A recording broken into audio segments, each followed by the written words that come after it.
asalaamaaleykum sama gars yi daleen ak jàmm ci seen émission dox mbokk tey nag thème bi ñu leen indi mooy l'ignorance et l'indiscipline routière boo leen déggee loolu mooy maanaam doxin yi ñuy doxinee ci kaw tali bi ak yenn dawal yu ñaaw yi ñuy dawalee tey nag dañoo nar a dem seeti car rapide yi borom taataay ak yeneen nit yoo xam ne dinañu wax comment se comporter sur la route ak yan daan la ñu war a tëral pour éviter accident yu bëri yi.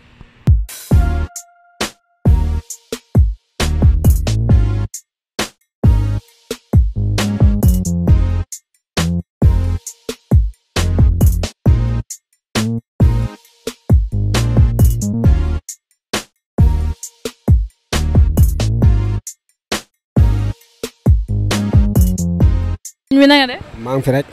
yaa ngi ci jàmm. bu baax a baax a baax. yow chauffeur. waaw chauffeur. depuis combien de temps nga nekk chauffeur. chauffeur 2001. dañuy gis des fois bus yi day surcharge. day surcharge loolu ba nit ñi dañu mujjee di lang ci buntu bi. loolu xam nga ñoom client yi léegi par heure la ñuy dem par heure la ñuy wàcc boo gisee si charge yooyu ay diggante la mais yow chauffeur bi nga xam ne yow yaa yor oto bi yow yaa ciy jël say responsabilité yi ngay jël mooy bala ngaa départ arrêt na ñëpp dugg nga tëj say porte ndax tey jii bu ci nit daanoo client bi du tëdd asafurla yow yi chauffeur bi yow yaa am problème receveur bi du ci dem fenn bu dee tëj chauffeur bi la ñuy tëj bu ñëwee bu ñuy waxal chauffeur bi la ñuy waxal borom oto bi kenn du wax ak moom dañ ko naan ku yoroon oto bi nga ne man li tax oto client daa daanu ma jaar ci kawam mu dee yow yaay tëdd koso borom oto baa ngi cab lalam tëdd oto bi suur bi nga defee loolu oto bi dina xëy liggéey yow yaay ne ca koso ga ñu teg la peine bi nga tëdd ko ba mu jeex waaw. pour yow lan mooy code de la route. code de la route code de la route fii moom bu ñu ko bëggee daw day code de la route am na ñu ko xam mais ñu ci bari xamuñu ko ndax code de la route fi mu toll nii boo ko doon dawal ci mbëkk oto ngay dëkk ndax fi mu toll da ngay ñëw am priorité ki amul priorité di ko xëccoo mais fii dawalu Sénégal yaa gën a xam kenn ku nekk daal man daal ni ma gisee koo gis muy njëkkante yow di jàll fi reneel may ko mu jàll waaye bu ngeen toppantee rek mbëkkante am ndax dawalee tunu code de la route mbaa ay benn ñoo ko ciy dawale ça dépend lu ci bari sax ñuy dawale code de la route oto yi dañ leen a mbëkk ndax dañuy nekk seen priorité yaakaar ni di dem kenn jóge fële xoolu code de la route mbëkk la yow après nga taxaw conséquences yi ngay taxaw di constat tardement yooyu moo tax fi ñu toll nii booy dawal daal boo xoolee ni kii de moo la gën a yàkkamti freinel bàyyi ko mu dem man loolu laa gis. yéen pour yéen lan mooy waral accident yi di am ak accident yi léegi nu mu bëree pour yéen lan moo koy waral. accident yi li koy waral mooy lu ci bari oto yu bon da ciy suye ndax oto boo nga xam ne yaa ngi koy dawal mais yow mi koy dawal oto bi moo la mag moo mag sa waajur bi la jur sax oto bee ko mag nga bëgg koo dawalee état oto bu bees yaakaar ne oto bu bees nga yor loolu dong mooy indi jéeyi oto état bi mu toll nga koy dawale yenn saa yi oto yi ñoom ñi passé ji visite technique xaw ma nu ñuy def ba am. maa ngi lay jaajëfal si waaw kontaan naa ci yéen jërë ngeen jëf. maa ngi lay ziar. waaw maa ngi doolu ziar bu baax. yow chauffeur car rapide bi. bu mag sax maa ngi nii kay. man question bi ma lay posé ndax mooy est-ce que yéen a ngi respecté code de la route. ñu ngi koy respecté moom wax dëgg yàlla moom ñu ngi koy respecté nice waaw. est-ce que yéen a ngi respecté tamit nombre de personnes yi war a dugg ci biir car yi. waaw ñu ngi koy respecté ndax gars yi nombre la ñu may kay bu ñu mayee nombre kay da ngay jël nombre rek ndax instant boo jëlul nombre gars yi dañ lay jàpp moo tax ñu jël nombre rek. mais des fois dañuy gis yenn car rapide yoo xam ne dañuy surcharge ak Covid bii nii est-ce que loolu yoon la. non loolu moom du yoon ku koy def tamit li nga def nekkul ci yoon quoi ndax gars yi nombre la ñu may ñun nombre boobu dañ ko war a respecté quoi waaye am na ñi nga xam ne nag ñoo yàq derul ñoo yàq job bi quoi am na ñoo xam ñoom dañuy si nombre te loolu du yoon quoi. yéen ni ñu koy xatee yéen pour yéen lan mooy waral accident yu bëri parce que dañuy xool tali bi dañuy gis tout le temps accident lan moo waral accident ñàkk respecté de la code de la route la wala yenn comportement yi ngeen di am ci kaw tali bi la. mais loolu dëgg la waaye xam nga ne kenn ku nekk boo soñoon boo génnee sa kër xalaatoo ñaan yàlla mbëkk kenn xalaatoo ñaan yàlla tamit laal kenn waaye lu war a am moom wax dëgg yàlla day am kenn mënu si dara waaw kenn mënu si moom dara ala kulli ali moom yàlla moom bu tuddee ni fii ngay yem fii ngay yem ndax liggéey bi moom ñun liggéey bu ñuy liggéey ñaar la benn tànk baa ngi police bii mi ngi kaso yaa ngi dégg bii tamit mi ngi margo ba xam nga liggéey car bi dafa doon li nga xam ne dafa métti quoi ndax xam nga luy coon sekk di wax rek oto malaaga la waaw xam nga xam ne yow tey jii booy génn sa kër ñaanoo yàlla génn def soog wala na ko sudul noonu waaw moo tax lu war a am rek day am quoi fu lañ koy jàpp waaye am na yenn chauffeur yi nga xam ne nag dañuy yàq de chauffeur quoi après ça nga gis chauffeur bi nga xam ne boo ko xoolee sax yow mii sax da ngay bañ transport ndax xool melokaan bu muy mel noonu la dara yàlla xam nga yàlla dafa sàkk doomu aadama tax yemaloo ñu ko waa. yoo xam nga luy code de la route. waaw yow weesu naa foofu. lan mooy code de la route. code de la route mooy dawal yoon. waaw teg lépp si yoon si biir dawal laa la wax lan nga bëgg wax foofu teg lépp. dawal si yoon booy droite si yoon booy jug fel signal bañ a xatal dara si kaw tëli bi bañ a jalgati tamit doo def demi tour foo warul def demi tour parce que demi tour fu nekk am na foo ko war a def waroo ñëw si benn intersection oto yi war a jàll nga war a fa tourner ñëw tourner foofu ba pare doo dem doo bàyyi keneen du dem keneen war nga dem ba si rond point tourner boo waree booy jug signalé war nga fel signal maa ko dawal amul si chauffeur car rapide apprenti car rapide sax moo dàq dawal chauffeur yi ngay gis am na ay chauffeur 100% yoo xam ne apprenti sax moo leen dàq dawal. mais des fois dañuy gis chauffeur yoo xam ne dañuy gaare ci kaw passage piéton yi fi nit ñi war a jaar ñi fay gaare. ñooñu boo leen gisee mooy laveur yi raxaskatu oto yi da siy bëri am ñoo xam dañuy raxas oto ba am njëgu permis dem passé ji permis te loolu du yoon loolu du yoon nañu wax ne dëgg yow tey ji yow nga raxas ba am sa quelques moonin dem ut permis nga ñëw bëgg a def sa boobu chauffeur loolu nañu wax ne dëgg tam loolu du yoon wax ñuy mayandi si kaw télé bi télé bi xatul xol yi ñoo xat ba gis sa yow sa bët yow car rapide bu këpp ñu du car rapide am na si yenn nit yoo xamante ni des fois ñooy dañuy jalgati ni seen comportement sax mais amul ku leen dàq dawal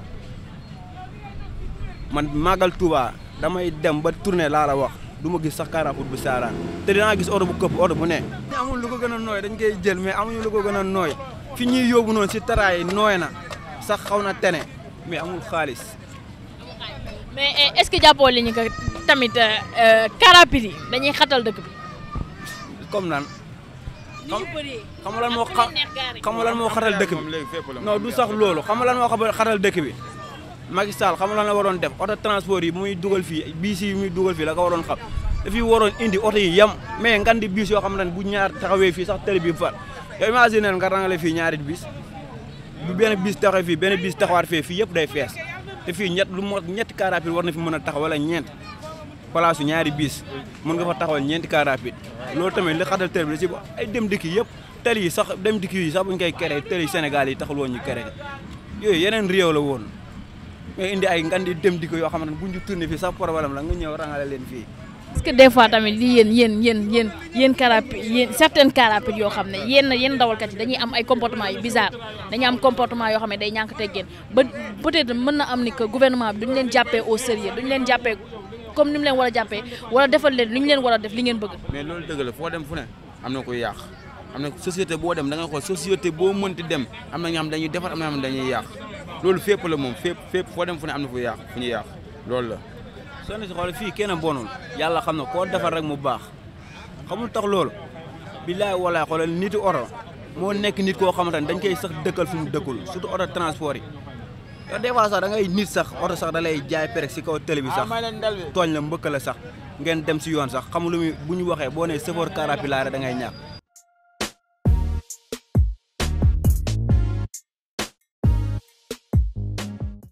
émission bi ñu ne dox mbokk la tudd dox mbokk nag lu am solo la dox mbokk mu day defar mais du yàq. yéen chauffeur am na yenn chauffeur yoo xam ne seen dawal seen yenn dawal yi est-ce que du influencer ñi nga xam ne dañoo respecter code de la route dañuy dawal normal di dawal ak teggin. man nit ku nekk da nga war a xam ne yow sàmm nga te ëllëg dañuy laaj li ngay sàmm lan la da nga war a doon responsabilité boo xam ne ci sa bopp pour que nga war a liggéey joxe bon exemplaire. parce que ñeneen ñi nga xamante ne nii dégg nañ la sax donc dañuy kontaan ci li ngay def kenn ku ci nekk bu bàyyi xel ne diw ñii la mel non ñàkk a diw ni mu mel bu ko topp yow da ngay fexe mel ni diw gën a mel pour mu gën a baax faa ngay mel beneen façon bi. man li ma gis ci safoor yi mooy que ne permis yi ni ñu ko joxee benn instant des gi mooy bu dee comme ma jël compte comme organes yi nga xam ne ñoo fi yow nekk benn union di joxe permis yi ci côté auto école comme ça moo duggee foofu seen domaine man fa laa génnee même ba ma dem auto école dafa fekk ma ba jàng raxas ci taxi yi ba mun dawal ba maîtriser wala soog a ñëw ci kaw tali bi mun naa dawal lu yàgg du ma am problème xanaa lu suñu borom dogal ci man loolu moom mënu ma ko daw. mais bu fekkoon loolu mun naa wax ne man du ma am problème ci oto mais nag mënu ma wax la parce que yàlla moo yor lépp mais tali yi xan na deuxièmement gars yi permis ni la ko joxee doy na waar parce que mënuñu dawal ñu jox leen permis boo xoolee bu dee comme taximan yi la am na ñoo xam ne mën nañ dawal am na ñoo xamante ne des nañu mun dawal mooy ñàkk a mën xam code bi dëgg-dëgg moo tax mais nag am na ñoo xam ne aay nañu dañuy xam code bu boole ko yàkkamti mais yàkkamti gi jaru ko am na ñoo xamante ne particulier la ñoom mënuñ dawal particulier yi moom boo jëlee 100 10 ci mun dawal 10 moo ci ñëw ci mun dawal parce que tey bu ñu ñëwoon ci rond point tey li ñu war a jël xamuñu ko bu ñëwee ci intersection li ñu war a jël xamuñu ko parce que man fu laa génnee auto école ñoo ma jox sama permis ba ñu ma ko jox dama la ne man jànguma dawal man mën naa dawal code lay jàng ci EMAS ak ci cahier pour ma mën a lire carrément xam table lan la pour ma appliquer bien parce que bëgguma teg ci yëg ci kaw tali bi def loo xam ne connerie lay doon non bëgguma loolu damay jël sama responsabilité pour ma dawal lu rafet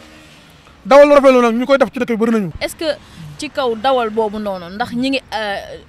loi bi mi ngi appliquer sanction yi mu tëral ci tali bi est-ce que ñu ngi koy appliquer. non loi yi moom bu ma xoolee ci application yi Sénégal ba ñoom ñoo ko gisandoo moom li fi li xew lépp sax neexul wax dañuy bàyyi mu sedd rek mais am na loo xamante ne nag nit ki moo war a góorgóorlu ba duñ ko toroxal wala duñ ko teg fi na ba et puis ku wax mu ne la lu tax nga wax lan la ak foo ko teg nit ki moo war a jël responsabilité am nekk nit ku normal ku correcté nit ki moo war a xam ne man mii li ma nekk nii dama am ñu ma ko bokkat tali bi daa bëri ñoo xamante ne nii dañu doy waar mais yow da ngay bàyyi xel ne man mii waroo bokk ci ñu doy waar dama war a normal naa dëkk bi su fekkoon ñun dañ bàyyi xel pour defar du am problème mais nit ñi ñoo am nit ñoo xamante ne nii da ngay defar lu baax ñëw yàqal la nga yóbbu la sonal la torteel la te yow ëpp dañ la tooñ loolu da bëri ci dëkk bi nit ku ne dafa war a bàyyi xel man Sénégal maa ko war a defar su ma ko defarut day yàqu soo gëmee loolu keneen def loolu keneen def Sénégal day baax mais ku ne bu defee lu la neex réew mi du gaaw avancé dañuy sonn rek mais duñ dem fenn man du ma denc ci kaw tali naan damay xool police déedéet damay xool am gendarme déedéet man damay xool sama bopp su ma liggéey ak sunu borom nit ki nga xamante ne bu may laal moom ñàkk mais du ma ko tooñ du ma may tooñ xam nga man du ma dawal même protocole non du ma ko def man su ma bëggee dawal loo xam naa su ma gaare sama oto. pour oto yi nga xam ne dañuy gaare ci kaw trottoir yi te nit ñi war fi jaar par exemple da ngay gis nit bu gaare otoom ci trottoir yi mu leer ni ko fi mu gaare waru fa gaare te nit ñi dañ fi jaar dañuy obligé di daw ci kaw tali bi te loolu wóoru loolu la nga ciy xalaat. xam nga loolu lan mooy problème yi ayta li ma ci tontu rek mooy sénégalais yi dañu yor permis yor oto te ba léegi xamuñ code de la route ba même ñi ko xam ñenn ñi nanguñ ko appliqué li ko xamul nag moo ëpp sénégalais tey bu dee 100 personnes la ci misaal li xam poot normal matu 30 personnes lu leer laa lay wax parce que oto mënoo ñëw di gaare oto ci kaw tali ñëw sotoo ci territoire bi wala nga yëgal sa dawru yi ci territoire bi moo waroon nekk bàyyi stop boo xam ne ñaari oto bu ñu ñëwee dinañ mën a jàll dem te kenn du am problème defuloo loolu fi ngay gaare bàyyi xel oto bi am ko fi toog nga xam ne buñ la wooyee nga ñëw te foofu loolu sa waxtoon nekk fi ngay gaare yoon moo la fa war a gaare loo gaare mooy oto buñ placé tëj ko loolu mooy gaare taxaw nag ak gaare bokkuñu Sénégal lañuy jaawale taxaw ak gaare taxaw boom boo ko ne avancé mu avancé kooku tëjul oto bi dafa taxaw ci oto bi nekk ci oto bi ci sa bor fi mu taxaw xam ne baaxul mais amul fu mu taxaw territoire yi day fees nit ñi teg ci seen table yi teg ci seen oto yi mooy loolu xam nga doo xam foo gaare am na koo xam ne am na fu mu gaare mais mënu dawal xamul code li code loo xamul ko te ba noppi bu xamul ko sax amul discipline damay wax ne man Sénégal bu fekkoon dama fekkoon démb temps Senghor ma mën a wax ak ñoom dama lay wax ne leen oto yi gaare ci kaw tali bi nii dañ ko jël placé ko def ko gaare boo xam ne ku ñëw da ngay dugal sa oto dox dem sa bureau wala nga jël taxi dem sa bureau embouteillage du am mais bu dee dañuy gagné encore économie boo xamante ne kenn du xam ne mu toll te loolu déjà perte nañ ko. alors dama koy bàyyi ma dem ci sama beneen naataango sama benn transporteur mu gën ma jox tamit li ma bëgg a xam gën a leeral gars yi lan mooy code de la route ak lan mooy am teggin ci kaw tali bi.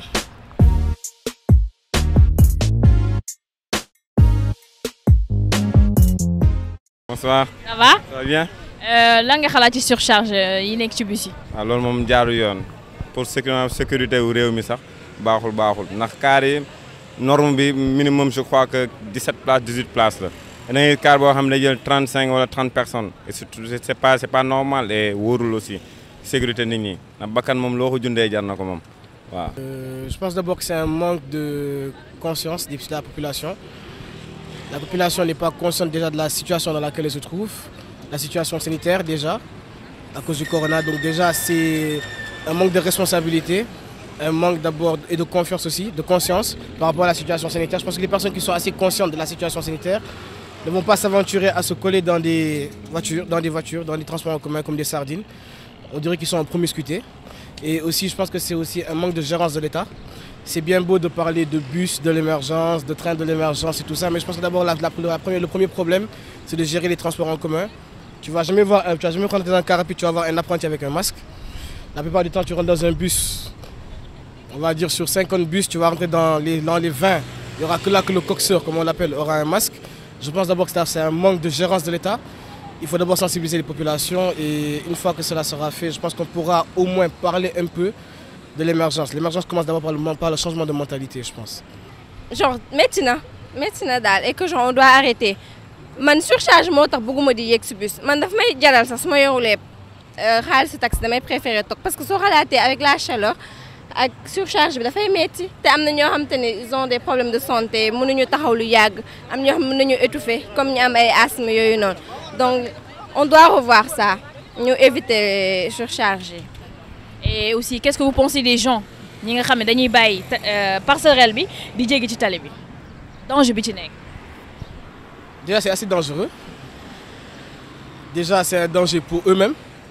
Ils mettent leur vie en danger juste pour gagner 2 minutes. Parce que le fait de monter les escaliers de la passerelle,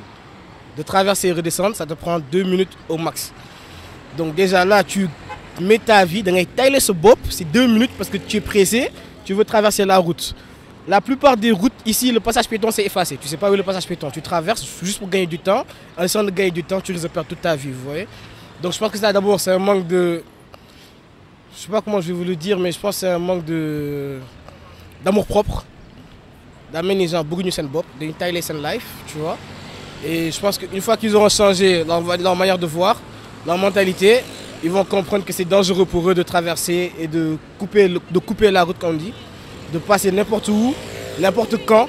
Et aussi, il y a le fait que la mentalité africaine et la mentalité sénégalaise, les Sénégalais grandissent et émergent dans le je m'en foutisme. Vous voyez? C'est bien beau de blâmer l'État, mais il faut aussi se blâmer soi-même. Se faire souffrance, faire sa propre introspection pour savoir d'abord d'où vient le problème. C'est facile de dire qu'il n'y a pas suffisamment de passerelles, qu'il n'y a pas suffisamment de passages piétons, il n'y a pas suffisamment de ça et de ça. Mais la population n'a pas de responsabilité, tout comme l'État n'a pas de responsabilité. waaw man mii sax léegi nii damaa si kii bi laa jéggi moom si jéggiwuma ci passerelle bi waaye du yoon lu war a yoon mooy gars yi passerelle bi la ñu war a jël ndax dañu koo def ay millions la gars yi nga war a def pour gars yi di ko jël mais li moom du yoon moom. xam nañ ni ñun ñëpp du yoon et que genre danger la man mi je vais prendre mon exemple bi may ñëw fii laa jaar dañuy tayal a aw fee mais jaar fees pour sa sécurité moo gën ngay aw fii parce que y a trop d'accidents oto mun na jóge fu nekk mu tël la donc mais genre nit yu bëri dañuy ne duñu gis fii jéggi vite fait dem di jàll fee mais genre je vous conseille en commençant par moi de prendre les passerelles pour notre sécurité. yow lu tax nga bàyyi passerelle bi di jéggi ci kaw tali. dëgg la man mouvance bi laa topp dama noonu dem ba xëy jël nag mais mouvance bi gars yi di jéggandoo ma toppandoo gis oto yi may nañ leen rek ma daw jëlandoo ko mais du yoon. mais yow beneen yoon di nga jël passerelle bi wala doo jël passerelle bi. dinaa ko jël genre je vais essayer. léegi lan nga xalaat ci ñi nga xam ne dañuy gaare ci passage piéton yi yéen ñi fi ngeen di jaar ñu borom oto yi di fa gaare. loolu du yoon loolu ku fa dañ la war a sabo dañ la war a fay teg la amende bu cher dafa yomb lu gars yi war ñoo def ndax passage piéton pour piéton tubaab wax na ko passage piéton pour nit ñi la donc le reste moom waruñu ko def waaw. waaw loolu moom doy na waar trop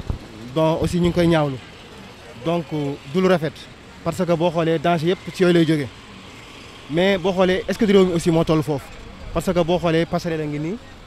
ñu defar ko donc pour nit ñi di ci jaar la mais boo seetloo nit ñi duñ ci jaar parce que boo gëstoo sa ginnaaw nit ñaa ngi ne di jàll yi dem donc passerelle bi boo xoolee c'est vide kenn du fi jaar oto yi aussi bon gis nga taxi yi ni nga gis nga fu waay neex génne fu waay neex duggee donc loolu moom boo xoolee c'est un fléau donc c'est un problème boo xam ne bon c'est un peu général donc moo nekk ci réew mépp donc foo dem rek lu waay neex def donc loolu aussi vraiment foog ñi nga xam ne ñoom ñoo war a mën a régler loola taxaw ci parce que réew mi toll na foo xam te lu waay neex def waaw te aussi nit day nekk feex loo xam ne rafetul bëggul ku ko ci fekk sax parce que xam na ne déjà rafetul mais du ko baax donc mi ngi ci persister ci nekk ci ay erreur am boo waxee sax léegi ñu saaga la xeex ak yow donc leneen fekk la ci donc c'est un fléau daal loo xam ne c'est un peu général donc voilà loolu la amoon lu may wax sa question. merci beaucoup tey nag dañoo ñëw seet si monsieur Gningue mu wax ñu kàddoom wax ñu ci xelam comment se comporter sur la route ak accident yi comment l'éviter par rapport à l'indiscipline routière monsieur Gningue maa ngi lay ziar. ña ngi lay delloo ziar soxna si. j'espère que yaa ngi ci jàmm. waaw ñi ngi am tawfeex ñi ngi sant yàlla suñu borom. ah alhamdulilah monsieur Gningue comment un usager doit se comporter sur la route pour éviter les accidents. waaw question bi boo ma ko laajee dama si sawar a tontu parce que boo xoolee ces derniers temps accident de circulation yi dafa bari et man li ma si gën a intéressé moo di il n'y a plus d'indignation par rapport à cela moo di c'est des faits récurrents yoo xam ne dañ koy dund du jour au lendemain mais léegi nit ñi defatuñ taxaw seetlu xool ne effectivement la pandémie de la Covid-19 elle tue mais tali bi également mi ngi rey mais nit ñi bàyyiwuñ ci xel te tali bi muy yow muy man ak ku mën di doon ñun ñëpp dañ koy jël soit dama koy jël en tant que passager jël oto di dawal wala dama koy jël en tant que client dugg ci oto mu di ma yóbbu wala ma jël ko en tant que piéton te ñun ñëpp dañoo am suñu part de responsabilité boo xam ne moo ñuy permettre ñu mën a éviter le maximum possible les accidents qui se produisent sur la route. mais loolu pour ma def ko également il va falloir nga may ma tuuti ma def benn synthèse bu mag moo di les différentes responsabilités parce que ku nekk da nga ci am responsabilité pour ñu mën a éviter les accidents de la circulation man dama koy jël tënk ko ci 5 parties parce que dama ne y a l'État d'abord. Pourquoi l'État? Parce que c'est à lui que revient la charge de définir vraiment un cadre juridique et institutionnel. Et pour moi, de mon point de vue personnel, l'État a fait son travail. Parce que nous avons ce qu'on appelle code de la route. Madame, l'État mingi légiféré et chaque jour mingi légiféré. Deuxième élément, il y a les usagers.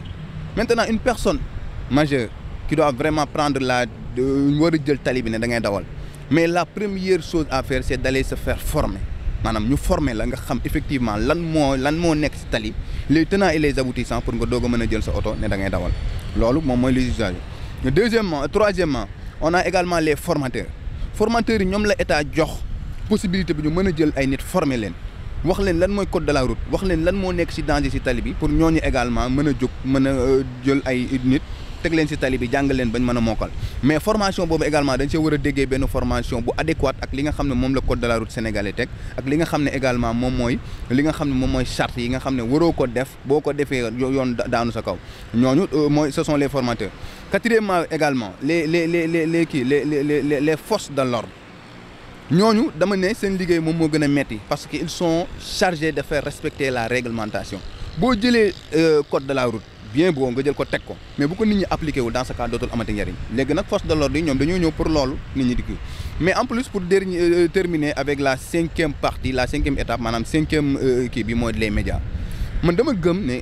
télé bu nekk war nga am benn émission boo xam da nga ko jagleel code de la route wala nga jagleel ko sécurité routière wala nga jagleel ko indiscipline routière pour nit ñi di ci bàyyi xel mais fii gis nañ fi du n'importe quoi da ngay gis ku nekk lu ko neex mu doxal mais malheureusement sanction ya ca war duñ ko def moo tax tey jii nii ku ci nekk war nga jóg ak ci niveau bi nga mën di nekk nga mën a def benn sensibilisation boo xam ne accident de la circulation bi ñu mën ko éviter le maximum possible. En parlant damay ñëw ci sanction yi. Est-ce que sanction yi ñi ngi imposer wala loi bi mi ngi ciy def liggéey boo xam ne nit ñi war nañ mën a respecter sanction yooyu ba de telle sorte que bu ñu par exemple tey bu ñu tegoon benn sanction ne lii ku ko def ci yoon bi ci tali bi dinañ la teg sanction bi est-ce que sanction yi c'est bien vraiment appliqué. waaw d'accord parce que foofu noonu dama koy xaw a relativiser parce que sanction yi mi ngi am parce que force de l'ordre bi nekk ci kaw tali bi bu gisee benn usager boo xam ne deful li mu war a def kooku yoon may na ko mu verbaliser ko dans ce cas mu nangu permis wala mu nangu carte grise am suivant en fait la faute commise moom mu xool moom nan lay demee bu demee commissariat doo ko nangu permis wala mu nangu carte grise am loolu maa ngi koy gis mais toujours est-il que nit ki même yaa ngi koy sanctionné mais déjà nit ki en tant que tel moom war na mën a xool moom li nga xam ne moom moo jaadu mu di ko def li nga xam ne jaaduwul mu di ko def moom mu bañ ko def parce que tali bi c'est un bien commun yow am nga ci wàll man am naa ci wàll keneen am na ci wàll te ñu bañ a fàtte ni sa kër bi nga toog kooku yow yaa ko moom mais tali bi ñun ñëpp ñoo ko bokk tey directeur bi bu wàccee ci tali bi moom ak ouvrier bi wala ku mu mën di doon société bi ñoom ñaar ñoo ci am droit ku nekk li nga war a def nga war a def li nga warut a def waroo ko def mais dama gis ne effectivement bu loolu jàllee également gis naa force de l'ordre yi soit seen effectif xaw na néew ñaareel bi également nañuy respecter la signalisation verticale et la signalisation horizontale mais damay gis ne effectivement chauffeurs yi daal ni ñu leen di neex la ñuy dawalee mais duñuy dawalee li nga xam ne moom la yoon teg man loolu laa ci gis ñoom léegi nag man dama doon préconiser à ce que ñu indi les permis à point nga xam ne boo defee yenn nombre de fautes yi nii dans ce cas ñu retirer la sa permis bu ko defee nga dem toog dootoo dawalati loolu je pense que c'est une solution. mais est-ce que population bi tamit ñi ngi jàppale transporteurs yi parce que da ngay xool des fois ci autoroute bi nga gis ko war a jël passerelle bi. waaw bàyyi passerelle bi di jéggi ci autoroute bu dee koo xam ne day dawal ay kilomètres à l'heure. xam nga ni kooku du mën a ralentir. waaw léegi est-ce que population amu ci part de responsabilité par rapport aux accidents. maanaam loolu am nga ci part de responsabilité am naa ko ci ku ci nekk am na ko ci. parce que bu ñu jëlee affaire bi dañ ko relativiser ku nekk ñu mettre les points sur les i et barrer les t bu ñu jël rek ne chaque jour accident bu amee c'est le conducteur ou bien voilà le chauffeur maanaam ñun piétons yi dañ ci am part de responsabilité mais la passerelle elle est faite pour être prise par les piétons. Mais le moment où je vous parle, je vois des personnes qui traversent la route et qui devraient prendre la passerelle. C'est strictement interdit. Yaa ngi koy gis nii séance tenante mais loolu baaxul mais loolu tant que mi ngi am mais accident yi du wàññeeku ki nga xam ne également dafa yor motoom ne di koy dawal scooter am mais kooku dafa war a sol casque parce que dafay jàpp ne moom bu solul casque gendarme bi moom da koy laaj kii nangam ki nangam mais bu déjà c'est pour ça sécurité d'abord man mi dawal moto dama war a sol casque parce que man sama sécurité d'abord avant may dajeeg gendarme wala ma dajeeg policier ou quoi que ce soit léegi loolu de façon générale nit ki nga xam ne également dafa war di dawal dafa war a sentir ne moom dafa war a lamboo li ñuy tuddee éthique war a lamboo li ñuy tuddee déontologie war a lamboo li ñuy tuddee morale war a lamboo également li ñuy tuddee responsabilité moo di kiy dawal moom na jàpp ne sécurité nit ñi traversé tali bi wala ñu ko bokkal ñëpp si moom la dépendre tant que nit ku nekk bu fekkee ne jàpp nga ne sécurité morom si yow la dépendre mais ni nga def attention yaa xayti mu la mais je le dis et je le répète accident yi mi ngi bari lool parce que quoi qu'on puisse dire des fois nga gis yenn oto yoo xam ne ñi nga daw si kaw tali bi mais boo leen xoolee sax da ngay ay ree sax da lay jàpp parce que ay ree li mu lay jàppee mooy da nga naan oto bi nan la def ba am visite technique te gis nga oto bala moo war a tegu si kaw tali bi di daw dafa am ce qu'on appelle li ñuy tuddee de sécurité moo di la sécurité active et la sécurité passive sécurité active mooy lan moo di lan la loo xam ne oto bi am na ko pour mën a éviter accident loolu mooy lan moo di mën nañ ci citer la sécurité conditionnelle mooy lan lañ mën a def pour mën a perturber concentration yu chauffeur bi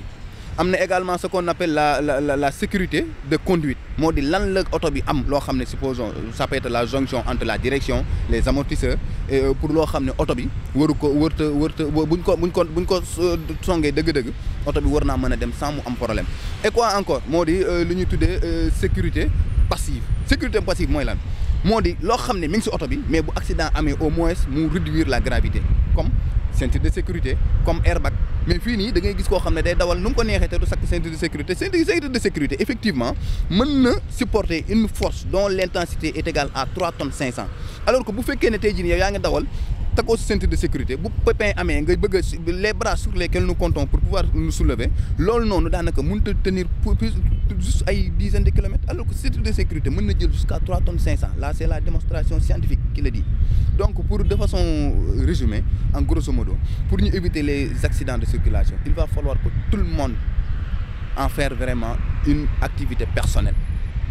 xam ne kii kat tey jii nii ku gaañu si tali bi sa mbokk la sama mbokk la keneen ak keneen la moo tax ku nekk nañ ci conscient également ñuy def ce qu'on appelle utal ñi nga xam ne ñoom ñoo jël métier chauffeur def ko comme activité mu doon seen métier ñooñu di leen utal carte professionnelle au-delà en fait du permis de conduire ñu utal leen ay carte professionnelle di leen defal ay formation yéen médias yi également ngeen jouer seen rôle di def ay sensibilisation du jour au lendemain di def ay colloques di def ay symposium di mettre en place vraiment des programmes dont la thématique tourne autour en fait de la circulation routière pour que les Sénégalais sachent que vraiment actuellement la route tue, je peux le dire comme ça mais daal de façon résumée nañu bàyyi xel ne effectivement sunuy mag ak sunuy rakk ñoom ñoo nekk ci kaw oto bi ci kaw tali bi et que ñun ñëpp suñu responsabilité la bu pépin amee parce que kenn ñaanalu ko kenn mais yàlla gën a mën a def jàmm Sénégal pour que affaire yi